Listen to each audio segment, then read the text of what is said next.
നമ്മുടെ സർക്കാരിനും ഒരു മന്ത്രിക്കും പ്രിയപ്പെട്ടവളാണ് ഷെറിൻ. ഇപ്പോൾ ഷെറിന്റെ മോചനവുമായി ബന്ധപ്പെട്ട് വിവാദം കൊഴുക്കുമ്പോൾ ഗവർണറുടെ ഇടപെടൽ ഉണ്ടാകാൻ പോവുകയാണ്. ഈ മോചനവുമായി ബന്ധപ്പെട്ട് ഒരു വിശദീകരണം ചോദിക്കാൻ പോവുകയാണ്. ഇനി ആരിഫ് മുഹമ്മദ് ഖാനെ പോലെ തന്നെ വടിയെടുക്കുമോ പുതിയ ഗവർണർ? എനിക്ക് മനസ്സിലാവുന്നത് കേരളത്തെ അതിൻ്റെ കടക്കണിയിൽ നിന്ന് മോചിപ്പിക്കേണ്ടതിന് പകരം അതിനെപ്പറ്റി ആലോചിക്കേണ്ടതിന് പകരം മന്ത്രിസഭാ യോഗമൊക്കെ ഷെറിൻ എന്ന് പറയുന്ന ആ പെൺകുട്ടിയെ മോചിപ്പിക്കാൻ വേണ്ടി ഇത്ര ഒരു ഉത്സാഹം, ആക്രാന്തം, അതാണ് ശരി, ആക്രാന്തം കാണിക്കുന്നത് എന്തിനാണെന്ന് എനിക്ക് മനസ്സിലാവുന്നില്ല. എന്തിനാണ് ഈ അതിവേഗ ആക്രാന്തം കാണിച്ച് ജീവപര്യന്തം ശിക്ഷയ്ക്ക്, ഒരുപക്ഷെ വധശിക്ഷയ്ക്ക് വരെ വിധിക്കാവുന്ന ഒരു വധക്കേസിലെ പ്രതിയാണ് സ്വന്തം അമ്മായിയപ്പനെ കൂട്ടുകാരൻ്റെ സഹായത്തോടു കൂടി കൊന്ന ഒരു സ്ത്രീയെ ഇങ്ങനെ മോചിപ്പിക്കുന്നത് എന്തിനാണെന്ന് എനിക്കൊരു അന്തവും കുന്തവും കിട്ടുന്നില്ല. വാസ്തവത്തിൽ മന്ത്രിസഭ മൊത്തത്തോടു കൂടി അതിലൊരു മന്ത്രിയുടെ പ്രത്യേക താല്പര്യത്തിന് വേണ്ടിയാണ് ഇത് ചെയ്തതെന്ന് പറയുന്നത്. ഈ മന്ത്രിയുടെ പേഴ്സണൽ സ്റ്റാഫിൽപ്പെട്ട ആൾ നിരന്തരമായിട്ട് ഷെറിനെ കൂട്ടിക്കൊണ്ടുപോകാൻ വരുമായിരുന്നു എന്നും സന്തത സഹചാരിയായിരുന്നു എന്നും ഒക്കെ പറയുന്നുണ്ട്. അതെന്തായാലും നമുക്കറിയേണ്ട, കോടതി ശിക്ഷിച്ചതാണ്. ആ കോടതിയോടൊരു മര്യാദ വേണ്ടേ, മാന്യത വേണ്ടേ? നിങ്ങളാണല്ലോ ഈ നീതിന്യായത്തെക്കുറിച്ച്, ഭരണഘടനയെക്കുറിച്ചൊക്കെ പറയുന്നത്. ഭരണഘടനയുടെ എല്ലാ നിയമപ്രകാരവും വിശദമായിട്ടുള്ള വിചാരണയും കഴിഞ്ഞ് ശിക്ഷിക്കപ്പെട്ട ഒരു പ്രതിയെ ആക്രാന്തം പിടിച്ച ജയിലിൽ നിന്ന് മോചിപ്പിച്ച് വീട്ടിലേക്ക് എത്തിക്കാനുള്ള ബാധ്യത നിങ്ങൾക്കെന്താണ്? ഏതെങ്കിലും അവശനിലയിലുള്ള ആളാണോ? എന്തെങ്കിലും പറഞ്ഞിരിക്കുന്നത് എന്താ? കുട്ടികളുണ്ട്. നീ ജയിലിൽ നിന്ന് ഇറക്കിയിട്ട് വനിതാ കമ്മീഷന്റെ ചെയർമാൻ ആക്കുമോ എന്തോ അല്ലേ? ചിലപ്പോൾ കുട്ടികളുള്ള ആളാണെന്നുള്ള ന്യായീകരണം പറഞ്ഞത് കുട്ടിയെ നോക്കണം. എന്തേ നിങ്ങൾ വിചാരിച്ചില്ല? നവീന്ദ്രൻ ബാബുവിന് കുട്ടികളില്ലേ? 2 പെൺകുട്ടികളില്ലേ? നിങ്ങളത് വിചാരിച്ചില്ലല്ലോ. ന്യായം നിങ്ങൾ ഇതുവരെ കൊടുത്തു. അവരുടെ ഭാര്യയ്ക്ക് എന്തെങ്കിലും ന്യായം, നീതി ലഭിച്ചോ? കൊടുക്കാൻ വേണ്ടി നിങ്ങൾ ശ്രമിച്ചോ? അവരെ കുറ്റവാളിയാക്കുകയല്ലേ നിങ്ങൾ ചെയ്തത്? CBIക്ക് അന്വേഷണം കൊടുക്കുന്നത് പറയുമ്പോൾ അതിന് നിങ്ങളുടെ പാർട്ടിയും നിങ്ങളുടെ ഗവൺമെൻറ്റും എല്ലാം കൂടെ ചേർന്ന് എതിർക്കുകയല്ലേ ചെയ്തത്? ഇതാണോ നിങ്ങളുടെ സ്ത്രീനീതി? എന്നിട്ടിപ്പോൾ ഒരു പ്രതിക്ക് നീതി കൊടുക്കാൻ വേണ്ടി എന്തൊരു ഉത്സാഹം! അമ്മായിയപ്പനെ കൊന്ന കേസാണ്. കാരണം എന്തുമാകട്ടെ, കാരണവർ വധക്കേസാണിത്. ചെങ്ങന്നൂർ എന്ന് പറയുന്നുണ്ടെങ്കിൽ ചെങ്ങന്നൂരല്ല, ചെറിയ നാട്ടിൽ നടന്ന സംഭവം. ചെറിയ നാടെന്ന് പറയുന്നത് ഒരു ചെറിയ നാടല്ല. ഇതിപ്പോൾ സംഭവിച്ചിരിക്കുന്നത് രമേശ് ചെന്നിത്തല ഇതിനെ സംബന്ധിച്ചുള്ള ഒരു പരാതി കൊടുത്തു. ആ പരാതിയുടെ അടിസ്ഥാനത്തിലാണ് ഇപ്പോൾ ഗവർണർ രാജ്ഭവനിൽ നിന്ന് അദ്ദേഹത്തിൻ്റെ ഉത്തരവാദിത്വം നിറവേറ്റുകയാണ്. ഇത്ര തിടുക്കം വേണോ ഇതിനെന്നൊരു ചോദ്യം, വിശദീകരണം ആവശ്യപ്പെട്ടിരിക്കുന്നത്. അപ്പോൾ തീർച്ചയായിട്ടും അത് ഗവർണർ ചോദിക്കേണ്ട ചോദ്യമാണ്. നമ്മളുടെ എല്ലാം മനസാക്ഷി ചോദിക്കുന്ന അതേ ഒരു ചോദ്യം. വേറെ എത്രയോ സ്ത്രീകൾ അവശ്യ നിലയിൽ വീട്ടിൽ പട്ടിണിയും പരിവട്ടവുമായിട്ട് മറയ്ക്കപ്പെടാത്ത വീടുകളിൽ കഴിയുന്ന പെൺകുട്ടികളുള്ള എത്രയോ പ്രതികളാണ് വിചാരണ തടവുകാരായി, തടവ് ശിക്ഷ അനുഭവിക്കുന്നവരായി നമ്മുടെ ജയിലുകളിലൊക്കെ. നമ്മുടെ സർക്കാർ സാറ് മുൻപ് സൂചിപ്പിച്ചതുപോലെ തന്നെ മഞ്ജുഷയെ മറന്നിട്ട് ഷെറിനോടൊപ്പമാണ്. അതെ, ഷെറിനോടൊപ്പമാണ്. കൊലപാതകം ചെയ്തതാണ്. ഒരു ശരിക്കും പറഞ്ഞ ഒരു വുതറിംഗ് ഹൈറ്റ്സ്, ജെയിൻ എയറല്ല, PP ദിവ്യ, ഷെറിൻ, അങ്ങനെയുള്ളവരോടൊപ്പമാണല്ലോ ഇപ്പോൾ സർക്കാർ. അതെ. എമിലി ബ്രോണ്ടി എഴുതിയ വുതറിംഗ് ഹൈറ്റ്സ് എന്നൊരു ഇംഗ്ലീഷ് നോവൽ വളരെ വിഖ്യാതമാണ്. ആ നോവലിനെ പോലെ വുതറിംഗ് ഹൈറ്റ്സ് പോലെ ഒരുപാട് ദുരൂഹതകളുള്ള ഒരു വീടാണ് കാരണവരുടേത്. കാരണവരുടെ എന്നാണ് പേരെങ്കിലും അദ്ദേഹത്തിൻ്റെ ഒരു സർനെയിമാണത്. ആ കാരണവരുടെ കുടുംബത്തിൽ എന്തൊക്കെയോ ദുരൂഹതകൾ നടക്കും. വലിയ പണമുള്ള ഒരു കുടുംബമാണ്. മകനെ ഈ വിദേശത്ത് നിന്ന് അയച്ചു കൊടുത്ത് വലിയ കുബാരന്മാരായ ആൾക്കാരാണ്. അങ്ങനെയുള്ള വീടുകളിൽ ഇങ്ങനെയുള്ള ദുരൂഹമായിട്ടുള്ള ഒരുപാട് കാര്യങ്ങൾ നടക്കാൻ സാധ്യതയുണ്ട്. ജനങ്ങളുമായിട്ടോ സമൂഹമായിട്ടോ വല്ല ബന്ധങ്ങളൊന്നുമില്ല.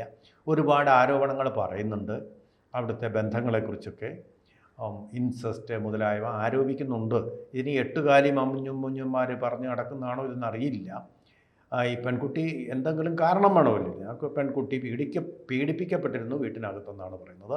അതുകൊണ്ടാണ് ഒരു കൂട്ടുകാരൻ്റെ സഹായത്തോടു കൂടി ഇങ്ങനെ ചെയ്തതെന്നും പറയുന്നു. പക്ഷേ അങ്ങനെ പീഡിപ്പിക്കപ്പെട്ടിരുന്നുവെങ്കിൽ ഈ രാജ്യത്ത് നിലവിലുള്ള നിയമങ്ങൾ അനുസരിച്ച് തന്നെ അവർക്ക് പോകാമായിരുന്നില്ലേ? എന്തിങ്ങനെ ഈ കൊടും ക്രൂരത ചെയ്തു?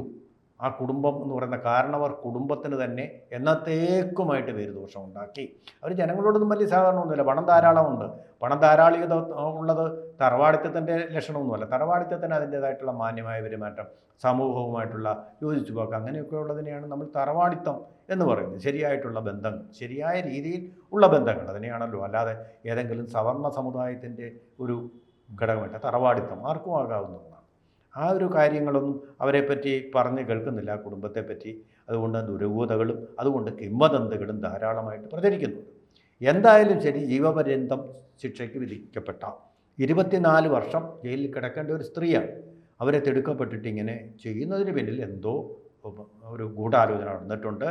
അപ്പോൾ ഒരു മന്ത്രി സ്ത്രീ ബന്ധത്തിൽ അത്ര നല്ല തറവാടിത്തം അവകാശപ്പെടാനില്ലാത്ത ഒരു മന്ത്രി, പണം കൊണ്ടല്ലല്ലോ, സ്വത്ത് കൊണ്ടും അല്ലല്ലോ തറവാടിത്തം ഉണ്ടാകും. അദ്ദേഹത്തിന്റെ പേര് പുറത്തു വന്നപ്പോൾ ആർക്കും അത്ഭുതമൊന്നുമില്ല. പെരുമാറ്റം കൊണ്ടാണ് തറവാടിത്തം ഉണ്ടാകുന്നത്. കുറച്ച് സ്വത്ത് കൂട്ടി വെച്ചത് കൊണ്ട് തറവാടിത്തം വരുന്നില്ല. ആ തറവാടിത്തത്തിന് അത്ര പേര് കേട്ടിട്ടില്ലാത്ത ഒരു മന്ത്രി, അത്ഭുതവുമില്ല. സ്ത്രീകളുമായിട്ടുള്ള ബന്ധത്തിൽ അത്രയൊന്നും ഒരു മാന്യത കാട്ടാത്ത ഒരു മന്ത്രി എന്ന് ഖ്യാതി കേട്ട ഒരാളാണ് ഇതിൻ്റെ പിന്നിൽ പ്രവർത്തിക്കുന്നത്. അദ്ദേഹത്തിൻ്റെ പേഴ്സണൽ സ്റ്റാഫ്, അദ്ദേഹം ചിലപ്പോൾ അറിഞ്ഞുകൊണ്ടല്ലായിരിക്കാം, പേഴ്സണൽ സ്റ്റാഫ്. ഈ പേഴ്സണൽ സ്റ്റാഫ് എന്ന് പറഞ്ഞൊരു ഗുലുമാൽ ഉണ്ടാക്കി വെച്ചിട്ടുണ്ടല്ലോ. 14 പേരെ ശമ്പളവും പെൻഷനും എല്ലാം കൊടുത്ത് ഈ കടക്കണിയിൽപ്പെട്ട കേരളത്തിൽ അങ്ങനെ വെച്ചിരിക്കുക. ഈ പറ്റുമെങ്കിൽ നിങ്ങൾ ഈ പേഴ്സണൽ സ്റ്റാഫിൻ്റെ എണ്ണം കുറയ്ക്കുന്നതിനെക്കുറിച്ച് ചർച്ച ചെയ്ത് തീരുമാനമെടുത്താൽ കേരളത്തിന് എന്തൊരു ആശ്വാസമായിരുന്നു.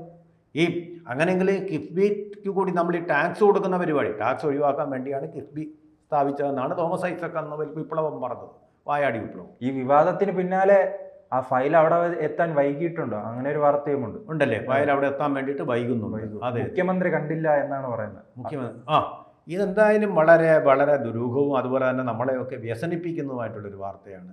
അല്ലെങ്കിൽ നിങ്ങളൊരു തീരുമാനം എടുക്കൂ, കേരളത്തിൽ ഇങ്ങനെ ഇത്ര വർഷം കഴിഞ്ഞ സ്ത്രീകളെയെല്ലാം ഞങ്ങൾ വിമോചിപ്പിക്കാൻ പോവുക, സ്ത്രീ നടപ്പാക്കാൻ പോവുക എന്നൊരു തീരുമാനം എടുത്ത് അറിയിക്കൂ. അല്ല ഒരാൾക്ക് മാത്രം ഇങ്ങനെ പക്ഷപാതപരമായി നടപ്പാക്കേണ്ട ഒരു കാര്യമല്ല നീതി. നടപ്പാക്കുകയാണെങ്കിൽ ഇതിൻ്റെ ആനുകൂല്യം എല്ലാവർക്കും, ജയിലിൽ കിടന്ന് ദുരന്തവും ദുരനുഭവവും ഉണ്ടാകുന്ന എല്ലാവർക്കും കിട്ടേണ്ടതാണ്. നമുക്ക് ആർക്കറിയാൻ പറ്റും, ജയിലെന്ന് പറയുന്ന ഒരു പ്രത്യേക ലോകമാണ്, അവിടെ പീഡിപ്പിക്കപ്പെടുന്നില്ലെന്ന് ആർക്കറിയാൻ പറ്റും. പാവപ്പെട്ട സ്ത്രീകൾ, തങ്ങളുടെ അവകാശങ്ങളെപ്പറ്റി അറിവില്ലാത്ത സ്ത്രീകൾ പീഡനത്തിന് വിധേയമാകുന്നില്ലെന്നുള്ളതിന് നമുക്ക് എന്തെങ്കിലും പറയാൻ പറ്റുമോ? പറയാൻ പറ്റില്ല. അപ്പോൾ അവരെ എല്ലാം മോചിപ്പിക്കൂ. എങ്കിൽ നമ്മൾക്കത് സ്വാഗതം ചെയ്താൽ അവരെ തുറന്നു വിടൂ, തുറന്ന ജയിലുകൾ എങ്കിലും ആക്കൂ. നെട്ടുകാലത്തേരിയിലെ തുറന്ന ജയിൽ പോലുള്ള ജയിലുകളിലെങ്കിലും ആക്കൂ. നരകയാതന അവരെ അനുഭവിക്കാതിരിക്കട്ടെ. അവരുടെ സ്വഭാവം മാറ്റാനുള്ള രീതിയിലുള്ള തൊഴിലും വിദ്യാഭ്യാസവും ഉപദേശങ്ങളും ഒക്കെ അവർക്ക് നൽകും, നല്ല കാര്യം. പക്ഷേ ഒരു ആൾക്ക് മാത്രം ഇങ്ങനെ ആക്രാന്തം പിടിച്ചിട്ട് ഈ കൊടുക്കുന്നു ഒട്ടും ശരിയായല്ല. ഇടതുപക്ഷ നയത്തിന് ഒരു വിധത്തിലും യോജിക്കുന്നതുമല്ല. അതിനെ പാർട്ടി എതിർക്കണം. എതിർപ്പ്, ധാർമ്മിക രാഷ്ട്രീയത്തിന് വേണ്ടി എതിർപ്പ് പ്രകടിപ്പിക്കുന്ന CPI. ഈ സംഭവം അവസാനം ഒരു ഗവർണർ സർക്കാർ മുഖ്യമന്ത്രി തർക്കത്തിലേക്ക്. കാരണം അദ്ദേഹത്തിൻ്റെ അദ്ദേഹം പറഞ്ഞു, ആദ്യം തന്നെ പറഞ്ഞ ഒരു കാര്യം, മന്ത്രിസഭയുമായിട്ട് ഏറ്റുമുട്ടാനല്ല ഞാൻ വന്നത്, പക്ഷേ ഗവർണർക്ക് ഗവർണറുടേതായിട്ട് ഡ്യൂട്ടിയുണ്ട്.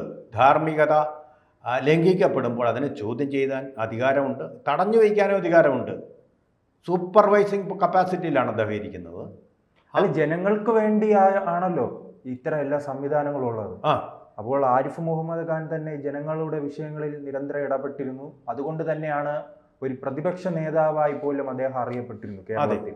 അപ്പോൾ ആ രീതിയിലേക്ക് ഇദ്ദേഹവും മാറാനുള്ള സാധ്യതയുണ്ടോ? സാധ്യതയുണ്ട്. കാരണം പ്രിസിഡൻസ് ഉണ്ട്.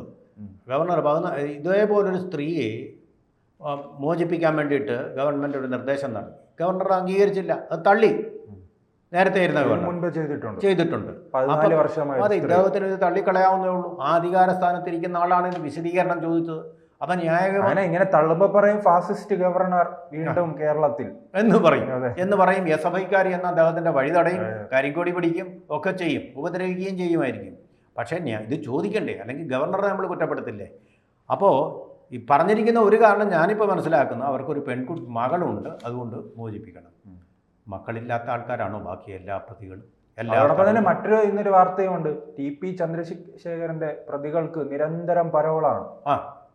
ആ ഒരു ഇത് വന്നിട്ടുണ്ട്. അങ്ങനെ ഈ ക്രിമിനലുകൾക്ക് പുറത്തിറങ്ങി നടക്കാം ഈ കാലത്ത്. കൊടിസുനിക്ക് കൊടുത്ത പരോള്, ആനുകൂല്യങ്ങളൊക്കെ, പരോളിൽ എന്ന് പറഞ്ഞാൽ ജയിലിൽ കിടക്കേണ്ടി വന്നിട്ടില്ലെന്നാണ് പറയുന്നത്. 365 ദിവസത്തിൽ 265 ദിവസവും പുള്ളി പുറത്താണ്. അങ്ങനെ കിട്ടുന്ന ആനുകൂല്യങ്ങൾ അനുഭവിച്ചുകൊണ്ട് അതിനകത്ത് മദ്യവും മയക്കുമരുന്നും കഞ്ചാവും മൊബൈൽ ഫോണും എല്ലാം ലഭിക്കുന്ന പലരുമുണ്ട്. വാർത്തകൾ പുറത്തു വന്നാലേ. അപ്പോൾ ഈ ജയിലിനെ പോലും നിഷ്ക്രിയവും നിർവീര്യവുമാക്കിക്കൊണ്ട് ഉള്ള ഒരു ഭരണം ആണ്. എന്താണ് ഈ സർക്കാർ, കേരളത്തിലെ സർക്കാർ ഇങ്ങനായി മാറിയത്? കാരണം ക്രിമിനലുകൾക്കും ഇത്തരം കുറ്റങ്ങൾ ചെയ്യുന്നവർക്കും എല്ലാം ഒരു ഇഷ്ടപ്പെട്ട സർക്കാരായി മാറി, അവർക്ക് വേണ്ടിയുള്ള സർക്കാരായി മാറി. പിന്നെ ഭരണഘടനയെ മാനിക്കുന്നവരല്ലേ, അതിൻ്റെ ഭാഗമായിട്ടാണ് ജയിലിൽ നിന്നൊക്കെ ഇറക്കി വിടുന്നത്. ഭരണഘടനയെ മാനിക്കുക, ഭരണഘടനയോടുള്ള ബഹുമാനം ഇങ്ങനെ കാണിക്കുക. മോദിയാണ് കുറ്റക്കാരൻ. മോദിയാണ് ഭരണഘടനയെ ഇങ്ങനെ കെട്ടിത്താഴ്ത്തുന്നത്. ഇവരെല്ലാം ഇങ്ങനെ അംഗീകരിക്കുക. അതെന്തായാലും ഭരണഘടനാ സ്ഥാപനം തന്നെയാണ് ഗവർണർ അതല്ലേ ആർലേക്കർ. അദ്ദേഹം ഉചിതമായിട്ടുള്ള തീരുമാനം എടുക്കട്ടെ. അല്ലെങ്കിൽ ചോദിക്കാനും പറയാനും ആരുമില്ല എന്നൊരവസ്ഥ വരും. അത് ശരിയല്ല. കേരളത്തിൽ അരാജകത്വമായിരിക്കും അത്. അതെന്തായാലും ഇപ്പോൾ മാസങ്ങൾ എണ്ണപ്പെട്ടതുകൊണ്ടാണ് ഈ ദീർഘം പിടിച്ചിട്ട് ഇപ്പോൾ മോചിപ്പിക്കാൻ ശ്രമിക്കുന്നത്. അടുത്ത ഒരു തവണ 1.5 വർഷത്തിനപ്പുറം വീണ്ടും വരാമെന്നൊരു ആത്മവിശ്വാസം ഗവൺമെൻറ്റിന് ഇല്ല എന്നുള്ളതിൻ്റെ കൂടി തെളിവാണ് ഈ ആക്രാന്തം.